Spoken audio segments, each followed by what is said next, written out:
Parirgun. Boa noite. Programa Conexão Armênia, dia 15 de outubro de 2020, na sua 7ª edição, aos pés do Ararat, Araradi Lantin. Nosso programa de hoje trará assuntos bem sérios, condizentes com a situação que estamos vivendo. Vamos abordar as consequências políticas da guerra e psicológicas. Fique ligado para ver como se faz aquele delicioso quibe de bandeja e dar um passeio por Genebra, onde o nosso querido amigo César de Osasco vai nos mostrar uma praça muito especial. Até o final do programa, você terá novidades sobre o que está acontecendo na Armênia last minute. Armênia e Artsakh, agora a situação escalonou, tem uma outra proporção, o programa de hoje é bem sério. Desculpem se no programa de hoje eu não estou tão sorridente, acredito que o meu estado interno reflete o que a maioria dos armênios está sentindo essa semana. Por isso, o programa de hoje trouxe como entrevistado Rogério Nitablian, um jovem menino que estudava comigo, era um rebelde da escola e se transformou nesse potencial. Ele tem mais de 38 mil seguidores no YouTube e utiliza toda e qualquer oportunidade para falar sobre a armenidade. Rogério, você foi uma revelação para mim. Vamos ouvir o que ele tem a dizer sobre a guerra atual e as consequências políticas que isso pode trazer para a região. Vamos lá, Margrit e Rogério. O que é o Azerbaijão, afinal? Da onde, quando e como se formou como república? E, junto com isso, apresentando também a origem do conflito, que hoje é o motivo de uma guerra tão longa. Por favor. Bom dia a todos que nos acompanham. Eu que agradeço o convite e a oportunidade para falar a respeito de um tema tão importante. Eu tenho frisado que esta República do Azerbaijão, que foi criada em 1991, nunca teve jurisdição sobre a região do conflito. O que existe anteriormente em relação ao aspecto da jurisdição é um período que vai da década de 20 do século passado ao final da década de 80 do século passado, que, em razão de negociações feitas pelo Stalin com os turcos e visando a criação de uma identidade soviética, atribuiu a administração desta região de maioria histórica armênia, pelo menos 2.500 anos, à República Soviética do Azerbaijão. Então, neste período, a região autônoma de Nagorno-Karabakh, ela foi administrada pelo Azerbaijão, entrou e saiu da jurisdição do Azerbaijão sob as leis soviéticas. No final da década de 80, a população da Nagorno-Karabakh e o seu parlamento votaram a secessão por ampla maioria, referendada, que levou ao afastamento da administração daquela região do governo do Azerbaijão soviético. Ou seja, quando o Azerbaijão, como é conhecido hoje, é criado em 1991, ele já não tem mais jurisdição em relação àquela questão, àquela região de Nagorno-Karabakh, Artsakh para nós armênios. Bem, o aspecto relevante aí é que, historicamente, nos últimos 2.500 anos, as populações armênias naquela região, elas são majoritárias em torno de 90% da população daquela região. Há um consenso histórico de presença armênia de 2.500 anos. Algumas versões falam até em 4.000 anos. E há também um consenso histórico de uma presença marginal turcomena, que seria o antecedente deste pleito do Azerbaijão, uma presença marginal a partir do século XI depois de Cristo. Então, é evidente que a ocupação armênia é anterior, que a presença armênia é amplamente majoritária e que o princípio, que inclusive está na Carta das Nações Unidas, que versa sobre a questão da autodeterminação dos povos, deve ser respeitado nesse caso. Existem fontes, referências, inclusive disponíveis para pesquisas no Wikipedia, que mostram censos populacionais no século XIX. No século XIX, inclusive eu publiquei no meu Twitter, existia uma presença armênia de 90%, uma presença de populações turco-tártaras por volta de 10%. Então, nesse período que compreende aproximadamente 6 décadas, um pouco mais de 6 décadas, que o Azerbaijão soviético tem alguma ascendência em relação a essa região autônoma, há, em alguns momentos, uma tentativa de reassentamento de populações turcas, o que leva, Pois é. o que leva no final Mas da o década. interessante é o quanto o Azerbaijão insiste na, digamos assim, retomada do território, mas diminui o elemento outro, étnico, naquela região e aumenta mais o elemento armênio, a população armênia na residência desse território, né? Perfeito, porque mesmo durante esse período soviético, eles tentando o reassentamento e com políticas discriminatórias, inclusive, em relação à maioria armênia, eles chegaram ao final da década de 80 com uma população turco-azeri por volta de 20% da população, na melhor das hipóteses, na melhor das possibilidades.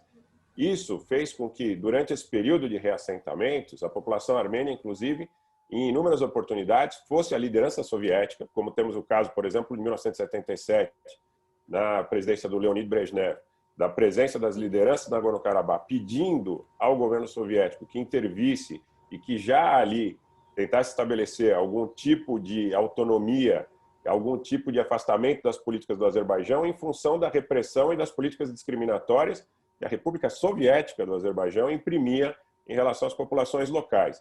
Então, acho que é uma questão muito cristalina em relação ao direito internacional, em relação à questão que nós temos de antecedentes de limpeza étnica promovida tanto pelo Estado turco-otomano, como também em situações que ocorreram durante o período de primeiro conflito em Nagorno-Karabakh, com os pogroms em Sumgait, em Baku, contra populações armênias, e o próprio discurso do Aliyev, né? O discurso do Aliyev que diz o seguinte, que a situação estará resolvida quando os armênios não estiverem mais naquela região. Pois é, o último anúncio dele foi da capitulação, né? Exatamente. Então, assim, olha, nós vamos...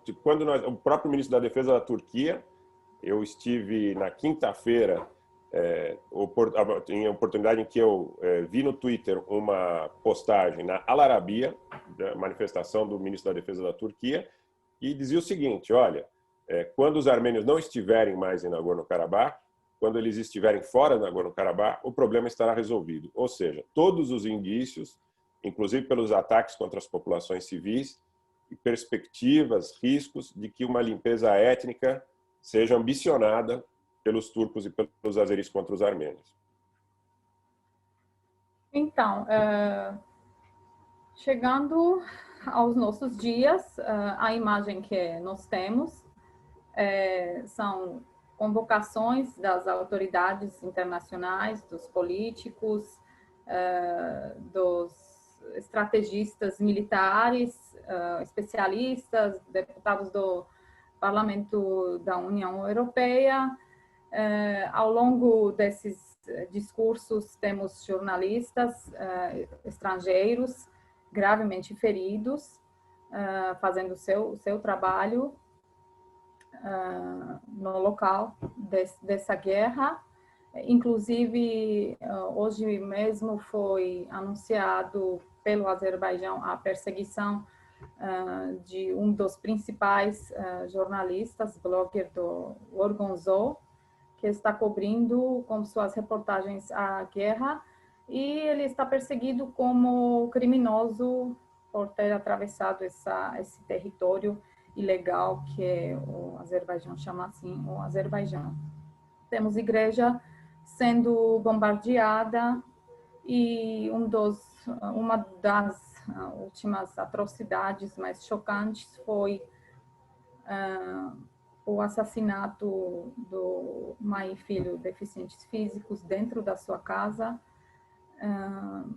Temos corpos à extensão da fronteira toda que não estão sendo retirados, e a maior parte desses corpos não são nem dos residentes do Azerbaijão, são os sírios já famosos, contratados pela Turquia. Enfim, a lista é trágica e quase sem fim. Mas, com tudo isso, assim, inocentemente, talvez estamos pensando que até uma guerra nos dias de hoje tem que ser as suas regras, afinal de contas, estamos no século que não permite acontecimentos assim. O que eu quero perguntar, talvez retoricamente, senhora Mitablian, como o senhor, como especialista nessa área, vê as soluções, ou quais soluções possíveis o senhor prevê na área diplomática, no campo da batalha e nessa guerra de informação também, porque tem a manipulação, desinformação da informação que permite a internet, né? Sua lembrança é muito boa em relação ao aspecto, por exemplo, da perseguição de jornalistas. Esse jornalista russo que está sendo perseguido pelo governo do Azerbaijão como criminoso, o crime que ele cometeu foi mostrar que o governo do Azerbaijão estava veiculando informações falsas em relação à questão de Hadrut. Ele mostrou que esta cidade continuava, esta vila continuava sob o domínio das forças de Nagorno-Karabakh, das forças de Artsakh, com a presença armênia, e o fato dele ter desmentido uma fake news do presidente do Azerbaijão deve ter deixado esse dirigente, que é extremamente autoritário, que não permite oposição dentro do seu próprio país, que tem como vice-presidente a sua própria esposa, que tem como antecessor o seu pai, que está governando o país há 17 anos. O pai governou há 27. 27. Com o pai e o filho somados, são quase 3 décadas de governo da família Aliyev. Então, esse governo que não admite oposição construiu um império, na periferia de Baku, muita pobreza, perseguição às minorias étnicas, como, por exemplo, os talibs, que são perseguidos dentro do Azerbaijão. Uma pobreza imensa na periferia e muita riqueza no centro de Dubai. Centro de Baku é uma Dubai, né? Então, aqui é o ato falho, porque realmente é uma réplica em função dos recursos do petróleo, só que o entorno, a periferia, é paupérrima e não se admite nenhum tipo de oposição. Em relação à questão das possibilidades de solução do conflito, é evidente que elas têm que ser negociadas, sob o ponto de vista, sob a égide das leis internacionais, mas também considerando o aspecto da presença armênia de 2.500 anos, que está contemplada na Carta da ONU, que fala sobre a questão da autodeterminação dos povos. A questão da integridade territorial suscitada pelo Azerbaijão, ela é bastante controversa, na medida em que nunca fez parte do aspecto da jurisdição desse Estado, criado em 91, essa região. Por outra parte, eles alegam que isso seria herança do status anterior da era soviética. Mas se na era soviética o próprio parlamento da região votou pela secessão referendado pela população, em ampla maioria, não é possível que eles façam esse pleito sob o aspecto da lei internacional do respeito à integridade territorial. É importante que os países que fazem parte do grupo de Minsk, eles tenham uma postura assertiva em relação, primeiro, à garantia da vida, para que depois o aspecto jurisdicional possa ser discutido. Existe a necessidade do estabelecimento de um corredor sólido de passagem da Nagorno-Karabakh com a Armênia, que o enclave, naturalmente, na situação anterior, não tinha comunicação terrestre com a Armênia. Durante a guerra, a população armênia local conseguiu estabelecer esse vínculo desse corredor, o corredor de Lachin, e também uma área no entorno do Nagorno-Karabakh estabelecida como área de segurança para que os azeris não pudessem atacar tão facilmente a população armênia no enclave. Isso tem que ser objeto de negociação. No meu entendimento, isso tem que ser objeto de negociação. Já havia algumas propostas, são propostas diversas. Existia uma proposta de se estabelecer um corredor também entre o exclave azeri de Nakhichevan e o território do Azerbaijão, em troca desse corredor de Nagorno-Karabakh com o território da Armênia. É importante também lembrar sempre que Nakhichevan é um exemplo para que nós vejamos, mais um exemplo para que nós vejamos o que são capazes de fazer os Aliyev em relação à população armênia, ao patrimônio histórico armênio. O cemitério armênio foi destruído, né? Os Hatkars foram destruídos, as cruzes armênias milenares, históricas, foram destruídas para que fosse estabelecido um aterro sanitário no lugar desse cemitério armênio. Então dá para ver qual é o nível de hostilidade que eles têm em relação à presença armênia e ao patrimônio histórico. Você bem lembrou também a questão da igreja de Xuxi, que foi atacada 2 vezes, né? Uma delas no mesmo lugar, milimetricamente, né? Com o objetivo de destruir a cúpula da igreja, acabou no segundo ataque levando um jornalista russo a ferimentos importantes. Ele está em estado, até agora, está em estado crítico, perdeu mais de 3 litros de sangue. E pessoas que estavam ali rezando dentro da igreja também foram feridas de maneira absolutamente covarde. A gente tem patrimônio histórico ali do século III, do século IV, do século V, mosteiros, igrejas, situações que não podem estar à mercê de uma invasão do Azerbaijão, que já promoveu o extermínio do patrimônio cultural armênio na Nakhchivan, e durante o período soviético, a população armênia na Nakhchivan desapareceu. Então, é importante que a comunidade internacional esteja atenta para isso. A solução é na mesa de negociação. Tem que ter intervenção do Grupo de Minsk, tem que ter clareza em relação à questão da autodeterminação dos povos e respeito à vida antes de qualquer outra filigrana de aspecto teórico, jurídico, de aspecto jurisdicional, porque sem as vidas, nenhuma outra teoria pode ser contemplada ou substanciada como parte de um direito internacional que deve valer mais do que a existência das pessoas, da sua ancestralidade, das suas famílias, das suas culturas. Às vezes aqui as pessoas ouvem, olha, há um conflito entre armênios e azeris, imaginando que quando nós falamos em bombardeio, por exemplo, de Stepanakert, nós estejamos falando de bombardeio de uma cidade com muitos prédios, com muitos recursos, com muita riqueza. Sim. São ambientes, por vezes, bucólicos, não? Agricultores, aldeões, pessoas que estão lá simplesmente querendo levar suas vidas em paz, querendo levar suas vidas com o seu trabalho, com a sua história, com a sua ancestralidade respeitada, com o seu credo respeitado, num ambiente de paz. Não havia motivo, inclusive, para substanciar a versão do Azerbaijão que eles responderam ao ataque armênio. O que os armênios teriam de pleito em relação ao Azerbaijão? Única e exclusivamente viver em paz em seu território. Essa é mais uma fake news que eles tentam veicular na mídia internacional. Então a gente precisa repercutir bastante esse aspecto. Sim. A solução é na mesa de negociação, com a participação do mundo civilizado, buscando respeito à vida antes de qualquer outro tipo de discussão. Pois é, então, mas no momento, tendo esse assim chamado cessar-fogo, que na verdade era uma pausa humanitária, né, com fins humanitários para retirada dos corpos e troca dos reféns, não foi respeitado, assim como muitas leis, documentos, papéis, convenções, que não é a primeira vez que o Azerbaijão não está respeitando. Temos mais um encontro como ministros do Grupo do Minsk e ministro das Relações Exteriores da Armênia. Vamos ver se nessa vez teremos um resultado real, né? É o que todo mundo espera, porque continuando assim, um dia, uma hora, acaba a arma e, infelizmente, acaba nas vidas também. O recurso humano não é suficiente também para uma guerra tão desgastante.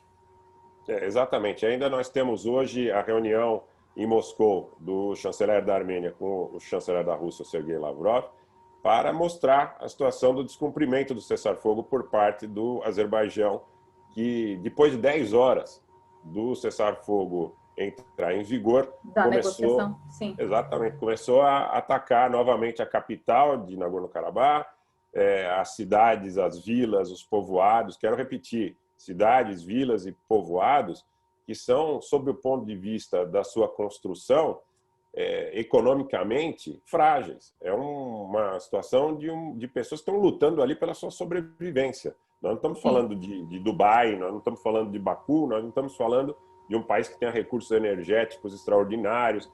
Sequer a própria República da Armênia tem saída para o mar. A parte, o direito internacional, aí mais uma vez, está sendo vilipendiado, porque em razão do genocídio armênio, da questão da Armênia Ocidental e de outras questões. E mais uma vez a ameaça está sendo existencial mesmo. É existencial. Na verdade, para os armênios perderem este conflito, perderem essa guerra, é deixarem de existir fisicamente naquela região. E para o Azerbaijão é conquistar um território a mais, que historicamente não faz jus, inclusive, à questão do direito internacional e ao aspecto histórico. Então a gente tem que tomar muito cuidado com esse aspecto da desinformação. Na guerra, sempre, a questão da informação também é importante em relação à conquista das mentes e corações daquelas pessoas que não estão diretamente envolvidas no conflito, mas que podem, de alguma forma, chancelar uma decisão que não seja aquela que faça direito à história da região, né? Que faça jus à história da região, ao direito daquele povo que está ali estabelecido. Eu falo sempre sobre o Kosovo. O Kosovo é muito controverso sobre o aspecto da presença sérvia histórica, de igrejas ortodoxas sérvias, da região do Kosovo do Norte, de Kosova Mitrovica, que tem uma presença importante sérvia, e dos deslocamentos de população albanesa promovidos, inclusive na época do general Tito, na Iugoslávia. Só que lá, com o pleito dos albaneses, automaticamente a dita comunidade internacional, a OTAN, os lobbies que comandam os Estados Unidos da América do Norte, que tem papel decisivo em toda a história que está por trás desses conflitos, resolveram patrocinar o pleito do Kosovo. E aí eles disseram, não, ninguém pode mexer com a questão da autodeterminação dos povos. Fizeram um jogo de futebol, fizeram propaganda na mídia, fizeram propaganda na Europa, fizeram propaganda nos Estados Pelo Unidos. menos foi um intrometimento mais ágil, porque no momento, nessa vez... Prenderam as lideranças, né? Prenderam as lideranças sérvias, levaram a Tribunal Penal Internacional, alguns em razão do que seria potencialmente massacres promovidos no Kosovo, quando a gente sabe que também ocorreram massacres da população albanesa em relação à população sérvia. A gente sabe que naquele momento já havia um embrião dessa presença desses extremistas, desses terroristas e mercenários, né, a soldo naquela região. Bombardearam Belgrado, levaram muitos iugoslavos, muitos sérvios à morte e acabaram hoje estabelecendo uma situação de fato de independência do Kosovo e de reconhecimento por dezenas de países, ainda que outros não reconheçam. Então, o que valeu para o Kosovo não vale para Nagorno-Karabakh. Por quê? Por quê? A gente precisa pensar nisso. Esses lobbies que comandam os Estados Unidos e que interferem nas políticas dos estados ao longo da história, a gente pode perceber isso de uma forma muito nítida, eles têm um papel relevante, inclusive, no próprio aspecto da desinformação. Nós precisamos avaliar também quem armou o Azerbaijão, quem permitiu que o Azerbaijão estivesse tão bem armado, com drones suicidas, com mísseis balísticos, para promover ataque contra populações civis e contra a infraestrutura civil de Nagorno-Karabakh. Nós não podemos naturalizar isso, normalizar isso. Assim como nós não queremos que o Holocausto judeu, que os massacres em Ruanda, que as guerras étnicas na Iugoslávia se repitam, nós não podemos admitir em nenhuma hipótese que haja uma ameaça real de um novo genocídio contra a população armênia. É importante que esse never again valha para todos, indistintamente. Contamos como os nossos soldados no campo da batalha, mais do que como o mundo e a diplomacia. Infelizmente. Senhora Anitta, agradeço muito a sua disposição e essa entrevista. Espero ter mais motivos para novas conversas com um ar bem mais positivo. Muito obrigada. Eu que agradeço, foi um prazer muito grande. Eu também espero que a paz impere, que as pessoas possam viver em paz, em harmonia, em segurança. E, claro, como você bem disse, os soldados e a população armênia que defendem o enclave, eles são um fator decisivo e são um motivo do nosso respeito e nossa admiração e de nossas preces como coletividade para que consigam também, de alguma forma, com seus resultados no campo de batalha, levar a uma imposição de um cessar-fogo e da paz na região. Obrigada. Eu que agradeço. Tivemos uma semana pesada. Me pergunto se algum de vocês sentiu a mesma sensação que eu tive. Quando passa um helicóptero em cima da minha casa, eu estou tendo altos sobressaltos, como se eu estivesse lá, nessa zona de ataque. Sinto em mim um mecanismo de sobrevivência ativado no estresse nível máximo, como se estivessem querendo me aniquilar. Por isso, o programa Conexão Armênia, como sempre, gosta de ir a fundo nos assuntos que tratamos aqui. Resolvemos fazer uma entrevista. Me perguntei, será que estou ficando louca? Dr. Sérgio Rototian, psiquiatra da nossa comunidade, professor de pós-graduação da psicossomática da Faculdade da Santa Casa, diretor científico do Comitê de Gerontopsiquiatria da Associação Latino-Americana de Psiquiatria, diretor do Departamento de Medicina Psicossomática da Associação Paulista de Medicina.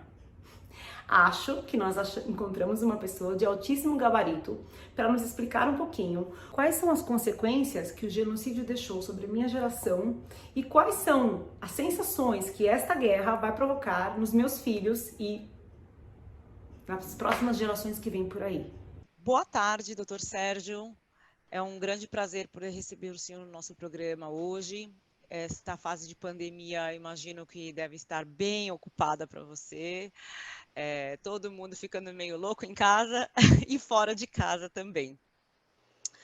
Na verdade, no programa de hoje nos traz a oportunidade de podermos abordar um pouco o quanto tudo isso que está acontecendo no mundo armênio pode afetar a geração, tanto minha como dos meus filhos.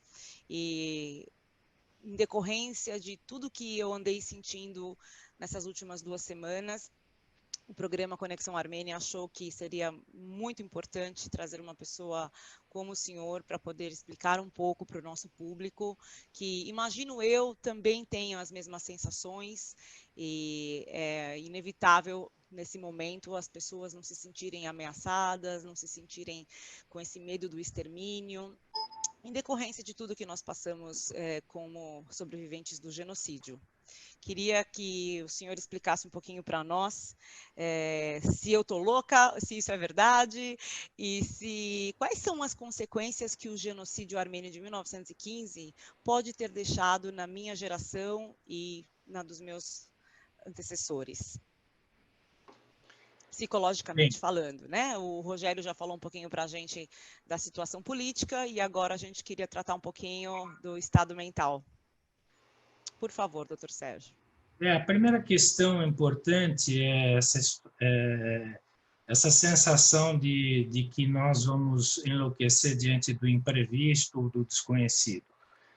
A questão do genocídio faz com que as pessoas fiquem um pouco mais na defesa, né, no estado de alerta, né? Ou seja, nós temos uma preocupação muito grande com o que vai acontecer e com a imagem que nós vamos passar, por exemplo, de sermos pessoas boas, né? Uma preocupação de termos um estado de timidez em relação a posições políticas. Então, nossos avós, primeira coisa que diziam para a gente não se meter em política porque é perigoso. Então, a gente tinha, assim, um receio muito grande da perseguição política, que é uma coisa que eles sofreram lá atrás, lá no genocídio de 1915. Então,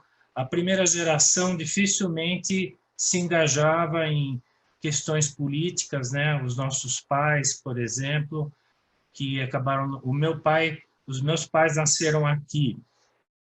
Minha mãe, filha de Maratsi, meu pai, filho de Bilecikli, né? De Bursatsi, né?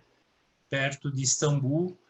E o que acontece? Que eles tinham realmente muito um estado de alerta, eles queriam se integrar, então eles se integravam de uma forma um pouco defensiva, né? E eram muito estáveis, né? Onde você conseguia progredir, você ficava uma população, um grupo de pessoas muito pacíficas, muito agrupadas, né? O agrupamento era muito maior, né? As pessoas tendiam a formar famílias com os vizinhos, com os parentes distantes, com os não parentes, então todo mundo chamava todo mundo de tio.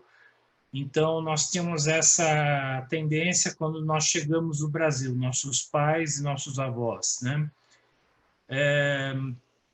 Uma dificuldade muito grande em lidar com questões de autoestima, por exemplo, onde era preciso ser o melhor, né? Não bastava ser um bom aluno, mas era preciso ser o melhor aluno, né? Era preciso ser o melhor em qualquer área, né? Porque, na realidade, eles não estavam lutando contra os outros, eles estavam lutando contra aquela tendência que eles tinham de ouvir das autoridades do passado, que eram os otomanos, anteriores, que eles eram, enfim, pessoas de segunda classe, né? Cidadãos de segunda classe, como eram tratados principalmente na época do último sultão turco, que idealizou o genocídio. Então, esse estado de alerta constante gerava uma ansiedade grupal que era minimizada através da união das famílias, da união dos grupos, das entidades, a criação de clubes, né? Isso minimizava muito essa sensação de angústia persecutória, mas não eliminava a sensação daquele trauma, provavelmente, que existiu nos nossos avós do aniquilamento, da aniquilação. Lembrando que nenhum povo que foi perseguido, existem vários estudos que mostram isso, se livrou desse trauma da aniquilação, que na realidade é uma característica comum, né? Inclusive em estudos de laboratório de neurociências, onde inclusive até os mamíferos, né, demonstram esse estado de alerta quando são perseguidos, que nós chamamos de luta ou fuga. Grupo de luta ou fuga, o grupo humano que se forma durante o estado de angústia ou de alerta, onde há uma tendência de você estar preparado a qualquer momento para a fuga, caso na luta você perca a batalha. Doutor Isso Sérgio, é observado. Sim. Deixa eu só fazer uma pergunta. O senhor acredita que, por exemplo, a minha geração que não viveu o genocídio possui mesmo assim esse mecanismo? Ou isso é algo que acontece só com quem vivenciou a situação real? Não, quem vivenciou a situação real tem menos. O estado de alerta é menor, porque eles viram uma situação presencial. Quando você não vivencia, quando você não tem notícia nenhuma, como você acabou de me dizer agora há pouco, você fica muito mais perseguido, muito mais ameaçado. Então, quando você vê a situação presencialmente, você vê que a situação atual nunca vai ser maior que aquela situação que foi vivenciada por eles lá. Então, eles tinham menos isso, no entanto, as gerações, principalmente a nossa, dos netos, né? Filhos e netos, acabam tendo uma percepção muito mais ameaçadora, né? Porque, apesar de tudo, nós não vivenciamos a situação que eles vivenciaram e que muitos deles evitavam falar para nós.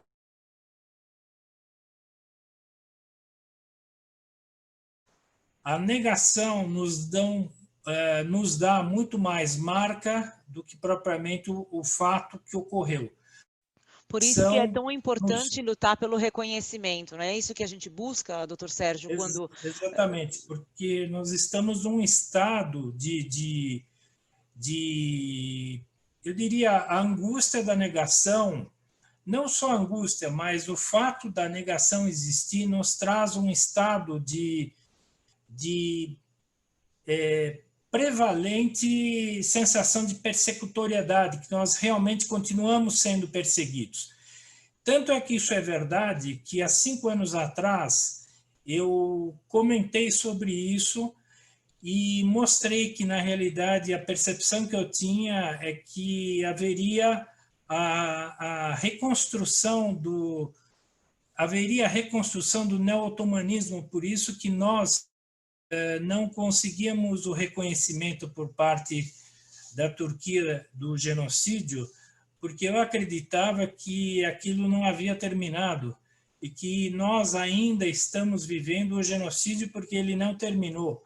Essa angústia de não terminalidade do genocídio armênio é perturbadora, porém,